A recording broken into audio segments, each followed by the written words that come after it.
عقیقہ کرنا 7ویں دن سنت ہے، مستحب بھی ہے، اور جب بھی کرے گا تب بھی سنت ہی ہوگا۔ اگر موقع میسر نہ ہو، حالات سازگار نہ ہو، تو جب بھی عقیقہ کرے گا تب وہ سنت ہی ہوگا۔ اور سرکار دو عالم علیہ الصلوۃ والسلام نے فرمایا کہ بچہ اپنے عقیقے کے ساتھ گروی ہے، یعنی اس کے لیے خون بہاؤ۔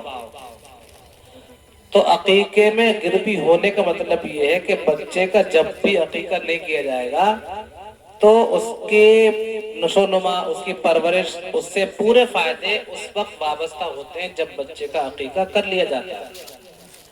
اور علماء نے اس کی وجہ یہ بتائی ہے کہ بچہ اپنے والدین کی شفاعت سے روک دیا جاتا ہے۔ اگر وہ عقیقہ نہ کرے، اس کا والد کے پاس پیسہ ہو اور وہ عقیقہ نہ کرے، تو بچہ اپنے والدین کی شفاعت سے روک دیا جائے گا کل قیامت کے دن۔ اور دوسری وجہ یہ ہے کہ اس سے پورا فائدہ ماں باپ کو حاصل نہیں ہوتا ہے، جو عقیقے کے ساتھ ہوتا ہے اس کے لیے پورا فائدہ مل جاتا ہے۔ سرکار دو عالم صلی اللہ تعالی وسلم نے حضرت حسنین کریمین کا 7ویں دن عقیقہ کیا اور اسی دن ان کا نام رکھا اور ان کی جانب سے جانور کا خون بہایا۔ نام کا تعلق جہاں تک ہے وہ 7ویں دن رکھیں، اور عقیقہ اگر میسر ہو، اللہ تعالیٰ نے آپ کو وسعت دی ہے تو آپ عقیقہ کریں، اور نام اسلامی نام رکھیں، اور ایسا ویسا نام رکھ کر پھر آپ کسی سے پوچھیں یہ نام کیسا ہے، اور نام آپ نے چڑھوا لیا اپنے اور چیز جو کاغذات ہیں اس پر، پھر کہتے رد و بدل نہیں ہوتے مول صاحب، آپ کیا کریں؟ تو خدارہ گزارش یہ کہ آپ پہلے سے تعلقات رکھیں اور ان سے کانٹیکٹ ملے کہ اب نام کیا رکھنا ہے۔ سرکار دو عالم علیہ الصلوۃ والسلام نے فرمایا کہ ناموں میں سب سے بہتر نام 2 نام ہیں، ایک عبد الرحمن، ایک عبداللہ۔ تو اسلامی نام رکھیں، اور اپنے بچوں کے نام صحابہ کے نام پر رکھیں، لڑکیوں کے نام صحابیات کے نام پر رکھیں، انبیاء کرام کی بیویوں کے نام پر نام رکھیں، اور اولیاء اللہ ہیں جو ان کی جو اللہ والے ہیں، اللہ والی ہیں، ان کے نام پر نام رکھیں، تو انشاءاللہ اس نام کی برکت بھی ملے گی، نام سے فائدے پہنچیں گے۔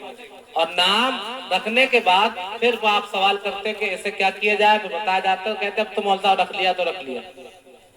کسی کا نام ازلم ہے، ازلم کا معنی آپ جانتے ہیں؟ بہت بڑا ظالم، سب سے بڑا ظالم۔ ازلم کے معنی سب سے بڑا ظالم، اور اجمل کے معنی بہت زیادہ خوبصورت۔ تو ازلم نام رکھ لیا، تو ایسے نہ جانے کتنی مثالیں ہیں، صرف وزن ملاتے ہیں، اوپر سے نام رکھتے ہیں اور دیکھتے قافیہ ردیف قافیہ کیا ہے کہ ارکب کے ارشد اور کہ ازلم، یہ نام رکھ لیا، جنہوں نے دیکھا کہ اس کا معنی کیا بنا۔ پھر اس نام کی نحوستیں برستی ہیں، اور لوگوں نے یہ سمجھ رکھا ہے کہ مولانا صاحب کے پاس اسپیشل نام رکھے ہوئے ہیں کہ ان سے ایسا نام پوچھو کہ محلے پڑوس اور رشتہ داری میں پورے گاؤں میں کہیں نام نہ ملے۔ تو ایسا ممکن نہیں ہے، لیکن ہاں ممکن اس صورت میں ہو سکتا ہے کہ آپ ایسا نام رکھے جو ایک بار رکھ چکا ہے پھر کبھی نہ رکھا۔ تو شیطان ایک نام ایسا ہے، فرعون کسی کا نہیں ملے گا محلے میں، شداد ہے، حامان ہے، قارون ہے، یہ نام ایسے ہیں جو کہیں نہیں ملیں گے کسی کو، لیکن لعنتی نام ہے یہ، ان پر اللہ کے پھٹکار برستی لعنت کی۔ تو خدا را آپ ہی بتاؤ نام کہاں سے لائے جائیں گے؟ تو نام تو وہی رکھے جائیں گے، اسلامی نام رکھے جائیں گے۔ تو اپنے بچوں کے اسلامی نام رکھو، سیریل دیکھ کر نام نہ رکھو جو آج کل عورتیں کرتی ہیں اور نام رکھ لیتی ہیں، تو ناموں کی برکت نہیں ملتی۔ تو اس کا کارن یہ ہے کہ ہم لوگوں نے اس کا طریقہ نہیں کیا کہ جو اسلامی طریقہ ہے، ورنہ کتنے پیارے پیارے نام ہمارے صحابہ کرام کے ہیں، صحابیات کے نام ہیں۔ بہرحال یہ خدا اللہ تعالیٰ توفیق عطا فرمائے کہ انسان صحیح نام رکھے، اور 7ویں دن ان کا نام رکھنے کے ساتھ ساتھ ان کے خون باقی کر کے جائے، خون بہا جائے، اور بچوں کے بال کہ تول کر چاندی اتنے تولے چاندی کے ساتھ، اور وہ چاندی صدقہ کر دے۔ یہ ہے کفار کے دور میں یہ ہوتا تھا کہ جب جانور ذبح کرتے تھے تو بچے کے جب بال تراشتے تھے تو وہ خون لگا دیا کرتے تھے۔ تو صحابہ کرام کہتے ہیں اسلام آیا تو کہا بچوں کے بال تراشنے کے بعد زعفران کے سر پہ مل دی جاتی ہے۔ تو یہ اسلامی طریقے ہیں۔ اور اب جب بچہ گھر میں پیدا ہو تو اذان دلوائی جائے، اور اس بچے کو کسی اللہ کے نیک بندے عالم دین سے، اپنے امام سے، اپنے معزز لوگوں سے جو دیندار ہیں، پرہیزگار ہیں، آپ ان کے پاس لے جائیں اور ان سے دعا کرائیں۔ حضرت اسما بنت ابی بکر جو کہتی ہیں کہ ہم ہجرت کر کے جب مکہ سے مدینہ پہنچے تو سب سے پہلے اگر کسی بچے کی ولادت ہوئی تو میرے یہاں ہوئی۔ حضرت عبداللہ ابن زبیر پیدا ہوئے. جب پیدا ہوئے تو ان کو میں حضور کی بارگاہ میں لے گئی, اور حضور کی بارگاہ میں لے گئی تو حضور نے گود میں لیا, اور گود میں لینے کے بعد تحنیک فرمائی, یعنی زبان سے کچھ چکھا اپنے, اور تھوڑا سا کھجور یا کوئی میٹھی چیز ان کی زبان میں رکھ دی. اب حالات یہ تھے وہاں کے کہ ان بچے کے پیٹ میں سب سے پہلے جو چیز جاتی تھی وہ حضور کا لعاب ہوتا تھا, وہ حضور کا لعاب ہوتا تھا, اور اس کی برکت یہ ہوتی تھی. ایک صحابی رسول تھے, 80 سال کی عمر ہو چکی تھی, اور دانت بہت قوی تھے, مضبوط تھے. تو ان سے کسی نے کہا آپ کا ماجرا کیا ہے؟ تو کہا کہ میری والدہ یا میری خالہ مجھے لے گئی حضور کے پاس, اور کہا حضور منہ میں پانی لے کر اس کے چہرے میں کلی فرما دو. تو سرکار نے کلی کر دی. آج کلی کی برکت ہے کہ 80 سال کا ہو چکا ہوں, دانت ایک بھی خراب نہیں ہوا ہے. نعرہ تکبیر، نعرہ تکبیر، نعرہ رسالت، نعرہ رسالت، جشن عید میلاد النبی. یہ لعاب دہن کی برکت ہے, یہ کلی کی برکت ہے. ہم برکتیں فائدہ اٹھانا نہیں جانتے ہیں اور چاہتے بھی نہیں ہیں, ورنہ ان بزرگان دین کے تبرکات سے برکت پہلے ملتی تھی, آج ہی ملتی ہے. اور یہ درس دیا جاتا ہے کہ اپنے علماء سے تعلق رکھو, اپنے بزرگوں سے تعلق رکھو, اپنے پیروں سے ملو, قسم خدا کی ان سے دعائیں کراؤ. یہ اللہ والے ہیں, اگر کسی بچے کی بری تقدیر بھی ہوتی ہے تو ان کی دعاؤں سے بری تقدیر پلٹ جاتی, نیک بخت ہو جاتے ہیں, اچھے بن جاتے ہیں یہ لوگ. تو کہتی کہ سرکار کے پاس میں لے گئی, سرکار نے تحنیک فرمائی اور میٹھی چیز کھلائی. آج کل کے بچوں کا اخلاق کتنے خراب نظر آتے ہیں, انہیں سمجھاؤ تو فوراً جواب دیتے نظر آتے ہیں. اگر ان سے کہا جائے بیٹا مسجد کے باہر شیطانی مت کرو تو کہتے ہیں میں تھوڑی کر رہا ہوں, یہ بھی تو کر رہا ہے. یہ اخلاق سے گری باتیں ہیں یا نہیں؟ یہ کون سکھاتا ہے؟ یہ بچے چھوٹے چھوٹے 8-8 سال کے 10 سال کے اپنے امام کو جواب دیتے نظر آتے ہیں, اپنے بڑوں کو جواب دیتے نظر آتے ہیں, اور یہاں پر ماں باپ خوش بھی ہوتے ہیں کہ تم نے صحیح کیا, جواب دے کر آیا ہے. تو شیطان تو کر رہا تھا اور بچے بھی وہاں تھے. آج حالات یہ جب انہیں اس بات کی شے دی جاتی ہے, ان کی پارٹ دیا جاتا ہے, جب بڑے ہوتے ہیں تو ماں باپ کے ساتھ بدتمیزی کرتے یہی بچے نظر آتے ہیں. کاش خدا ہوتا اس وقت نصیحت کر دی ہوتی کہ خبردار کسی بڑے سے کوئی جواب نہیں دینا ہے, کسی سے کچھ کہنا نہیں ہے. اگر وہ ڈانٹ دے گھر چلے آنا, بڑے ہیں تو میں صحیح بات سمجھائیں گے. اس وقت تو بہت سینے تان لیا, بہت خوش ہو گئے ماں باپ, لیکن بعد میں یہ بچے بدتمیزی کرتے ہیں تو ان کے دلوں پر سانپ لوٹتا ہے, انہیں برا لگتا ہے, ان کلیجے پھٹے جاتے ہیں, پھر شکایتیں کرتے ہیں مولانا صاحب بچہ بڑا بدتمیز ہو چکا ہے, ہم پر ناراض ہوتا ہے, ہم سے بد کلامی کرتا ہے, زبان درازی کرتا ہے. تم نے اس وقت نہیں سوچا تھا, تم نے ہی سکھایا تھا. یہ ماں باپ ہی سکھاتے ہیں بچوں کو زبان درازی کرنا, جواب دینا سکھانا. ہم نے ایک بچے سے کہا تھا بیٹا یہ کیا کر رہا ہے, بولا میں اکیل تھوڑی کر رہا ہوں, یہ بھی تو کر رہا ہے. خدا را آپ دیکھیں اتنی بدتمیزی بچے آمادہ ہے, یہ کس چیز کا نتیجہ ہے؟ یہ نتیجہ یہ ہے کہ تم نے سکھایا نہیں, تم نے اپنے بچوں کو علماء کے پاس رکھا نہیں, کہ ان سے دعائیں کرائے نہیں. الحمدللہ اگر دعائیں کرائی ہوتی, ان کو پاس لے گئے ہوتے تو برکتیں یہ ہوتی, نہ کسی کے اور بڑوں کے سامنے کوئی جواب دیتے, نہ آپ کو جواب دیتے. آج حالات اتنے خراب ہیں کہ انہیں ایک بات برداشت نہیں ہے, چھوٹا ہے تو ایک بات برداشت نہیں, صحیح بات کرو تو اس کے ادھر سے نکل جاتی ہے, اور وہ کہتا ہے مجھے سمجھانے کی ضرورت نہیں ہے, بہت کچھ جانتا ہوں. تو اس کا نتیجہ یہ ہے کہ ہم لوگوں نے آج ایسے کام کر رکھے ہیں, ایسا ماحول بنا رکھا ہے, ایسا ماحول کر کے رکھا ہے تاکہ ہمارے معاشرہ بگڑ چکا ہے. تو آپ سے گزارش یہ ہے کہ اپنے بچوں کو دین سکھاؤ, اپنے بچوں کو تعلیمات محمدی سے رسالات مآب صلی اللہ علیہ وسلم کے طریقے کو سکھاؤ. قسم خدا کی یہ طریقے جب بچے سیکھ لیں گے تو نہ بڑوں سے بد کلامی کریں گے, نہ لوگوں کے ساتھ برا رویہ پیش کریں گے, اپنے آنے والے مہمانوں کی تعظیم کریں گے, عزتیں کریں گے. یہ ساری باتیں ماں باپ چاہتے ہیں بچوں سے, لیکن دین نہیں سکھانا چاہتے. دین کون سکھائے گا؟ تمہارے پاس فرصت اور وقت نہیں ہے. خیر اس طرف میں جانے کا وہ سوچ نہیں رہا ہوں, لیکن بات آ رہی تو کہہ رہا ہوں. آپ سے امید یہ میں کرتا ہوں اگر آپ یہ کریں گے انشاءاللہ تو آپ بچے آپ کے ساتھ اچھا برتاؤ کریں گے. اگر نہیں کریں گے تو آپ کچھ تعویذوں کے چکر مت پڑنا, کتنے ہی تعویذات کرا لینا, مسجدوں میں 100 روپے نہیں جائیں گے, لیکن وہاں 5000 پیش کر دیے جائیں گے کہ 5000 روپے لو, کوئی ایسا کام کر دو یہ غصہ کم کر لے اپنی. اتنا چڑچڑا ہو گیا کہ بات کو ایک بات کے 70 جواب دیتا, ہم نے سے کچھ کہتے ہی نہیں. آج حالات ایسے ہیں, ہر ایک گھر میں ایک شخص ایسے ملے گا, ہر ایک شخص ایسے ملے گا. آپ کیا سمجھتے ہیں اگر انسان کسی دینی آدمی سے ملے گا تو اس کی برکتیں ملیں گی, فائدے ہی ملیں گے. حضرت مریم رضی اللہ تعالی عنہا جس جگہ پر آپ اللہ کی بندگی کرتی تھی, کنواری تھی, اور حضرت ایک حضرت تھے, انہوں نے دیکھا حضرت زکریا علیہ السلام, انہوں نے دیکھا کہ یہ بندی اللہ کی بات کرتی، میں دیکھتا ہوں کہ اس کے یہاں پر گرمی کے پھل سردی کے موسم میں آ رہے ہیں اور سردی میں گرمی کے پھل آ رہے ہیں، آخر ماجرا کیا ہے؟ تو ان کی عبادت کو دیکھتے تھے، ریاضت کو دیکھتے تھے، کہا اللہ اس بندی جو تیری نیک بندی عبادت کر رہی ہے، اس کی برکت سے مجھے بیٹا تھا۔ تو اللہ نے بیٹا حضرت یحییٰ علیہ السلام کی شکل میں عطا فرمایا، جبکہ وہ خود کہہ رہے تھے اللہ میں تو بوڑھا ہو چکا ہوں، میری عورت بعد ہو چکی ہے، مجھے بیٹا کہاں سے ملے گا؟ تو کہا بس اللہ کے لیے بہت آسان ہے، اللہ کے یہاں یہ ہو چکا ہے۔ تو کہا ان کی برکت سے جو عبادتیں کرتی ہے، ریاضتیں کرتی ہے، مجھے ایک بیٹا عطا کر دے۔ تو اللہ نے حضرت مریم کی برکت سے انہیں بیٹا بھی دے دیا۔ اب آپ سوچ اندازہ کرو، اگر آپ دعائیں کرائیں گے اپنے پیروں سے، نیک لوگوں سے، الحمدللہ اخلاق اچھے ہو جائیں گے، ایک بھی چڑچڑن نہیں رہے گا۔ اور میں سمجھتا ہوں دولتیں دینا، مالدار بنا دینا یہ الگ بات ہے، اچھے اخلاق دینا ہے سب سے بڑی دولت۔ آپ کے دروازے مہمان آئے، آپ کا بچہ ان سے اچھا برداشت پیش آ جائے، اچھے کلام کر لے، تو میں سمجھتا ہوں یہ بہت بڑی دولت ہے۔ سرکار فرماتے جتنے اخلاق کی دولت دے دی، وہ سب سے بڑی دولت اس نے بیٹے عطا فرما دی۔ یتیم وہ نہیں جس کا باپ نہیں، یتیم وہ جس کے پاس علم نہیں، جس کے پاس علم کی دولت نہیں وہ یتیم ہے۔ حضرت علی فرماتے ہیں یتیم وہ نہیں جس کا باپ نہیں، یتیم وہ جس کے پاس علم نہیں ہے۔ تو آج یہ حالات ہم نے بنا رکھے ہیں، تو آپ سے گزارش یہ ہے کہ بچوں کو دین سکھائیں اور ان کے لیے ایسے کام کریں تاکہ وہ خود سیکھیں اور خود بھی آپ بھی سیکھیں، اور جو آنے والی نسلیں ہیں وہ حضور علیہ الصلوۃ والسلام کی سنتوں کو اپنائیں، اخلاق والی باتیں کریں، لوگوں سے ملنساری والی باتیں کریں۔ تو دیکھیے اللہ فرماتا للہ ملک السماوات والارض، زمین و آسمان کی بادشاہت اللہ کے لیے، یخلق ما یشاء، جو چاہتا ہے پیدا کرتا ہے، جو چاہتا ہے، یہب لمن یشاء اناثا ویہب لمن یشاء الذکور، جسے چاہتا ہے بیٹا دیتا ہے، جسے چاہتا ہے بیٹی دیتا ہے، اور یثبتهم ذکرانا و اناثا، کسی کو بیٹی اور بیٹے دونوں دے دیتا ہے، ویجعل من یشاء عقیما، اور کسی عورت کو باز بھی کر دیتا ہے۔ تو بیٹی دینا، بیٹا دینا، دونوں دینا یا کچھ نہ دینا یہ اللہ کا کام ہے۔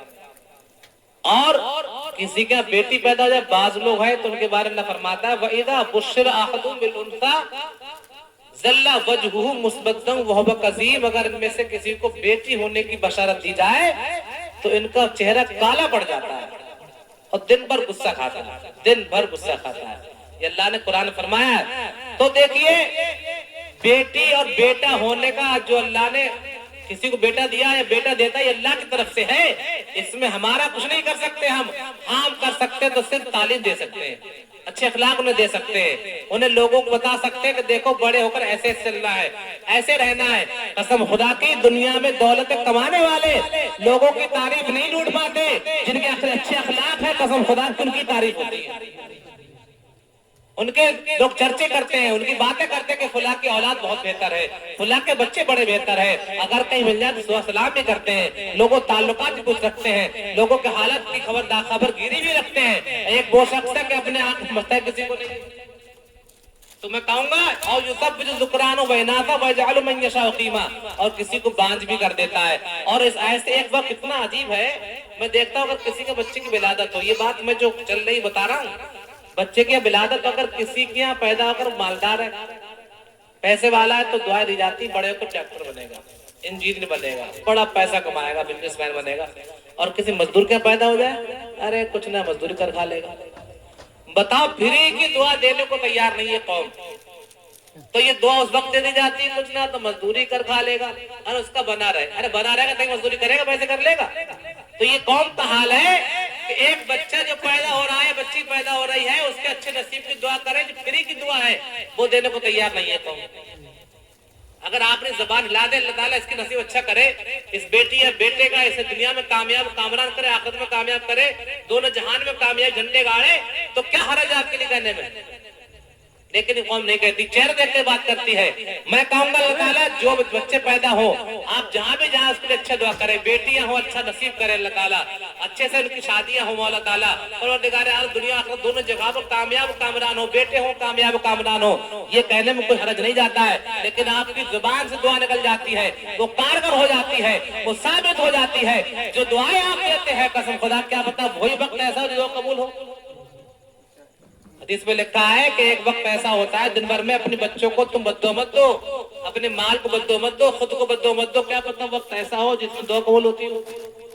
وَيَدْعُ الْإِنسَانُ بِالشَّرِّ دُعَاءَهُ، کہ انسان شر کو ایسے شر کو مانگتا ہے جیسے خیر مانگ رہا ہے، جیسے بھلائی مانگ رہا ہے۔ اور میں ایک بات کہہ دوں آخر میں، آج کل حالات یہ ہیں، امام لوگ قوم سے بیزار ہیں، قوم ہم سے بیزار ہیں، مطلب آپس میں یہ چاہتے ہیں کہ ہم ان سے پریشان ہیں یا ہم سے پریشان ہیں، یہ ماحول بن چکا ہے۔ مگر کچھ مجبوریاں ہیں جو جوڑے پڑی ہیں، کچھ تعلقات ہیں جو جوڑے پڑے ہیں۔ میں نے ایک بات جگہ کہی تھی بات کہ قوم بھی بیزار ہے، امام بیزار ہے، قوم سے قوم امام سے بیزار ہے، لیکن کچھ تعلقات کچھ مجبوریاں ہیں جو بڑی پڑی ہیں، ورنہ یہ مجبوری نہیں ہوتی تو کوئی امام کو پوچھتا بھی نہیں۔ اگر انتقال وغیرہ نہ ہوتے تو اب طاقت رکھے ہوتے۔ انہیں پتا ہے انتقال ہو گیا 40 دن تک یہ اتنا پکا سچا نمازی بن جاتا ہے، اور فاتحہ خوانی، قرآن خوانی اور 5 وقت نماز پڑھنا، میں کہتا ہوں کہ 40 دن تک ہی رہتا ہے سسٹم، کہ اس وقت ہی یاد رہتی کہ ایسا نہ ہو کہ ہم بھی چلے جائیں۔ وقت نہیں، لیکن بات آئی کہہ رہا ہوں، یہ تعلقات جوڑے ہوئے ہیں کہ ہمیں کچھ فائدہ ان سے ہو جائے یا ہمارا مسئلہ وہاں صحیح کر دیں۔ اگر تعلقات نہ ہو تو یہ ایسا معاملہ ہو چکا، دونوں ایک دوسرے سے بیزار ہو چکے ہیں۔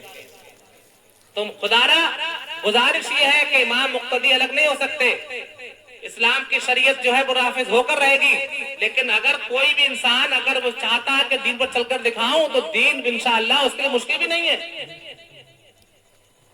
اگر کوئی چل کر دکھائے تو مشکل بھی نہیں، اور مشکل بنانا چاہے تو مشکل ہے، ورنہ دین آسان ہے۔ انسان آپ کو سمجھا رہا ہے تو آپ کو پیسے بچا رہا ہے، آپ کو گناہ سے بچا رہا ہے، ورنہ اصل سرمایہ جو آپ کا ہے، آپ کی جو پونجی ہے، آپ اس کو صحیح جگہ خرچ کرو۔ اسلام نے یہ بھی تو کہا ہے کہ اس پیسے کو ناجائز خرچ مت کرو۔ آج قوم ناجائز خرچ کر رہی ہے، جائز جگہ پہ نہیں کر رہی، ناجائز خرچ کر رہی ہے، اور یہ پیسہ جب خرچ ہو جاتا ہے، جب پونجی ختم ہو جاتی ہے تو جڑتی ایک ساتھ نہیں ہے، ایک ساتھ نہیں جڑ جاتی ہے۔ اور پیسہ ایسی چیز ہے، حدیث میں لکھا ہے کہ اگر آخر وقت میں کام بھی اسے دین کو پیسے سے ہی ہوگا، تو پیسہ انسان کو کتنا ضرورت مند ہے، تو اس پیسے کو صحیح جگہ خرچ کرو، گناہگار مت بنو، پیسہ بچا کے چلو، تاکہ تمہارا کام تمہاری پریشانی میں کام، پیسہ تمہاری پریشانی میں کام آئے، کسی کے آگے ہاتھ پھیلانا نہ پڑے، ضرورت میں کہنا نہ پڑے۔ مگر یہ قوم سمجھتی نہیں ہے، وہ یہ کہتی کہ ضد کر لی مول صاحب نے کہ ایسا کام نہیں کرو، ہم کر کے دکھائیں گے، ہم ٹینک مت کرو، ہم کر کے دکھائیں گے۔ تو ہم آپ کو ڈبل فائدہ کر رہے ہیں، ایک تو آپ کو پیسہ بچاتے ہیں اور آپ کو گناہ سے بچاتے ہیں۔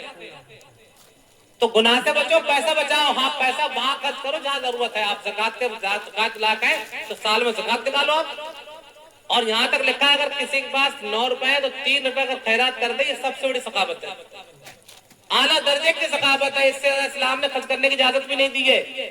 تم ایسا مت کرو کہ پوری زندگی تمام سرمایہ خرچ کر دو پھر بعد میں خود فقیر بن جاؤ، یہ بھی اسلام نے منع کیا ہے۔ تو اسلام کہتا کب، جب آپ کے لیے سخاوت کا حکم یہ ہے کہ 3 روپے 9 روپے میں خرچ کرو، 23 سے خرچ کر دو، اور زکات 2.5% فرض ہے۔ جب اسلام نے اتنا آپ پر بوجھ نہیں ڈالا ہے تو آپ خدا فالتو خرچ کر کے بوجھ کو ڈالتے اپنے اوپر۔ تو یہ 1000 روپے یا 1500 روپے آتش بازی میں کسی کام میں آپ خرچ کر رہے ہیں، کیوں کر رہے ہیں؟ اگر آپ نے ہمیں کوئی آپ سے کوئی دقت تھوڑی ہے، نہ آپ سے رنجش ہمارے لیے، ہم تو چاہتے ہیں کہ ہماری قوم اللہ نے ذمہ داری دی، آپ نے رکھا مسجد میں قوم کو، قوم چنا ہے امام کے لیے، ہم رہتے پڑھے لکھے لوگ ہیں، تو کیوں ہے؟ اس لیے کہ آپ کو برائی سے نکال کر صحیح جگہ لے آئے، اچھائی کی طرف لے آئے۔ ہمارا اللہ تعالیٰ ذمہ داری یہ دی ہے، تو ہم تو یہ چاہتے ہیں، ہمارا کام یہ بنتا ہے کہنے کا، انشاءاللہ کہتے رہیں گے۔ اور صبح بات کسی سے خاص کوئی ٹارگٹ نہیں ہے، کوئی سمجھے خاص ٹارگٹ ہمارا ہم سے کرتے ہیں۔ ہمیں نہیں پتا قوم شراب میں ایسا کون قوم میں شراب پیتا ہے، ہمیں نہیں پتا کون جوا کھیلتا ہے، ہمیں نہیں پتا کون غلط کام کرتا ہے، ہم تو عام بات کرتے ہیں۔ اگر کوئی سمجھے اپنے کو سمجھتا ہے، لیکن ہماری بات عام ہے۔ اگر کوئی ایک بھی شراب چھوڑ دے گا تو ہماری تقریر کامیاب ہو جائے گی، اگر ایک بھی جوا چھوڑ دے گا تو ہماری تقریر کامیاب ہو جائے گی، اگر ایک بھی کوئی غلط کام بچ جائے گا تو ہماری تقریر کامیاب ہو جائے گی۔ ہم کسی خاص اسپیشل ٹارگٹ نہیں کرتے ہیں، ہم عام بات کرتے ہیں۔ یہ طریقہ حضور علیہ الصلوۃ والسلام کا ہے۔ جب قوم میں خرابی دیکھی جاتی ہے تو سرکار فرماتے ہیں خرابی اس کے لیے جو یہ کام کرتا ہے، تو انسان وہ بھی سمجھ جاتا ہے جو اس کا ملبس ہوتا ہے، اور بھی لوگ آگاہ ہو جاتے ہیں کہ ہمیں یہ کام کرنا ہی نہیں ہے۔ بچنا ہے استان سے. تو سوچو ذرا اگر آپ استان بچو گے تو انشاءاللہ تعالیٰ گھر برکتیں آئیں گی, خیر برکت ہوں گی. رات کو 12 جگنا, رات کو 1 بجے جگنا اور فجر کے بعد سو جانا, یہ برکتوں ختم کرنا. آج برکتیں ختم ہو رہی, سب کے صبح کا وقت برکت کا ہے. اگر انسان فجر کے بعد کام کرے 2 گھنٹے اور پورے دن کام کرے تو انشاءاللہ 2 گھنٹے کام زیادہ ہو جاتا ہے. برکت صبح کے وقت میں. صبح کو آپ کو سونا, گھروں میں نیستی پھیلانا, ناپاک رہنا, پھر سوالات کرنا. یہاں تک لکھا ہے بال الشیطان فی اذنہ, صبح کے وقت میں نماز فجر کے بعد پڑھی بھی نہیں, سو رہے ہیں گھروں میں سب پڑے ہوئے 8 بجے تک. ان کے کانوں میں شیطان پیشاب کرتا ہے. حدیث بخاری کی ہے. بال الشیطان فی اذنہ. اب لوگوں کو یہ خاطر پسند ہے تو سوتے رہے بھائی, یہ خاطر پسند سوتے رہے, ورنہ شیطان روزانہ کانوں پیشاب کر رہا ہے. کتنی آپ اور ہم سوچیں کہ ہم صبح اٹھیں اور فجر کی نماز پڑھیں تو کیا حرج ہے, اور تو رات کو جگتے ہیں. جبکہ حکم یہ کہ عشاء کی اگر ذکر کرنا اللہ تعالیٰ کو الگ بات ہے, مہمان الگ بات ہے, ورنہ عشاء کی نماز پڑھ کر آپ فوراً سو جاؤ. اسلام نے صحت کا کتنا خیال رکھا ہے کہ آپ فوراً سو جاؤ. رات کتنی چھوٹی صحیح, اگر صبح کی نماز 4:50 کی بھی ہو رہی ہے, اگر عشاء پڑھ کے آپ 10 بجے سو گئے, 9:15 بجے جماعت ہونے کے بعد 10 بجے سو گئے تو انشاءاللہ 6 گھنٹے پھر سو جاؤ گے آپ, 6.5 گھنٹے سو لو گے. تو اسلام نے آپ کی نیند کا خیال رکھا, آپ کو بلا وجہ جگنے سے منع کیا ہے. ورنہ یہ قوم یہ ہے کہ 2 بجے جگ رہی ہے, 3 بجے جگ رہی ہے, اور صبح 9 بجے 10 بجے سو رہی ہے, سو کٹ رہی ہے. اب بتائیے قوم ترقی کیا کرے گی؟ قرآن کا دامن پکڑو, صبح کو تلاوت روٹین بناؤ اپنا, کہ 2 آیت صبح پڑھنا ہے, 2 رکوع صبح پڑھنا ہے, شام کو پڑھنا ہے. قسم خدا کی آپ کا اٹھنا بیٹھنا, جب چھوڑنا جاگنا قرآن کے ساتھ ہو جائے گا تو زندگی برکتیں آ جائیں گی. لوگ سمجھتے ہیں کہ ہماری شادی ہو گئی, ہم 30-40 سال کے ہو گئے, برکتوں کی ضرورت نہیں ہے. ورنہ یہی 10 سال کے تھے, 12 سال کے تھے تو لڑتے تھے نماز پڑھنے کے لیے, مسجد میں لڑائی لڑتے تھے, روزہ رکھتے تھے, مسجد کرتے شہری اٹھ جاتے تھے کہ روزہ رکھنا ہے. تو بچے مائیں منع کرتی, مطلب چھوٹا ہے, لیکن یہ بڑے ہو کر اب انہیں ضرورت نہیں تھی برکت کی. انسان کو ضرورت ہمیشہ ہے, اگر وہ 60 سال کا بھی ہو, 70 سال کا بھی ہو, دعائیں برکت اللہ کرتے رہے اللہ کی بارگاہ میں. ورنہ کیا پتہ انسان جا رہا ہے پیر ٹوٹ گئے, لو پڑا کٹیا. تو یہ دعائیں اللہ سے کر, اللہ کی بارگاہ میں کرتے رہو, مولا تعالیٰ پوری زندگی ہماری صحت سلامت سے گزرے, اللہ ہمیں ہر پریشانی سے بچائے. تو ہمیشہ ضرورت ہے, یہ سمجھو کہ 40 سال کے بعد ضرورت نہیں رہی. ضرورت ہمیشہ اللہ ہمارے آنکھیں سلامت رکھے, ہمارے کان سلامت رکھے, ہمارے زبان سلامت رکھے, ہمارا جسم سلامت رکھے. قسم خدا کی یہ برکتیں انسان کے پاس ساتھ رہتی ہیں تب جب اللہ کی بارگاہ میں دعا کرتا ہے, اللہ کے نیک بندوں کے ساتھ رہتا ہے, اللہ کی بارگاہ میں عرض پیش کرتا ہے, مولا کہ زندگی بھر ہمیں نیک اچھا بنا کے رکھ, اور حضور صلی اللہ علیہ وسلم کے صدقے میں پوری زندگی نیک عمل کرنے کی توفیق عطا فرما. اللہ تعالیٰ اس عقیقے کی محفل کو اپنی بارگاہ میں قبول فرمائے. مولا ان بچوں کی عمروں میں بے پناہ برکتیں عطا فرمائے. یا اللہ ہم سب کو نیک عمل کرنے کی توفیق عطا فرمائے. دنیا میں رہنا ہے انشاءاللہ حضور کی سنت کے مطابق زندگی گزارنا ہے, کہ محمد سے وفا تو نے تو ہم تیرے ہیں, یہ جہاں چیز ہے کیا لوح و قلم تیرے ہیں, محمد کی محبت دین حق کی شرط اول ہے, اسی میں ہے اگر خامی تو سب کچھ نامکمل ہے. آج حال یہ ہے اگر ہم نے حضور کے طریقے مصطفیٰ کو چھوڑنا ہے بجے بربادی, طریقے مصطفیٰ کو چھوڑنا ہے بجے بربادی, وہ اپنے ہو گئے تو رحمت پروردگار اپنی. ہمیں کرنی ہے طریقے مصطفیٰ کو چھوڑنا ہے بجے بربادی, اسی سے قوم دنیا میں ہوئی بے اقتدار اپنی. ہمیں کرنی ہے شہنشاہ بطحا کی رضا جوئی, وہ اپنے ہو گئے تو رحمتیں پروردگار اپنی.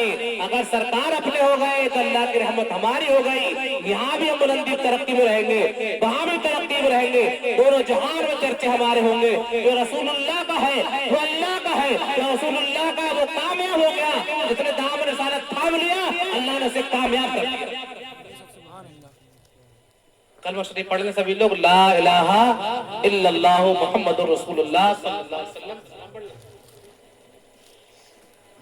انی سے بے کساں آئے امام المرسل ہی آئے, انی سے بے کساں آئے امام المرسل ہی آئے, حریم ناز سے باہر حبیب العالم ہی آئے, حریم ناز سے باہر حبیب العالم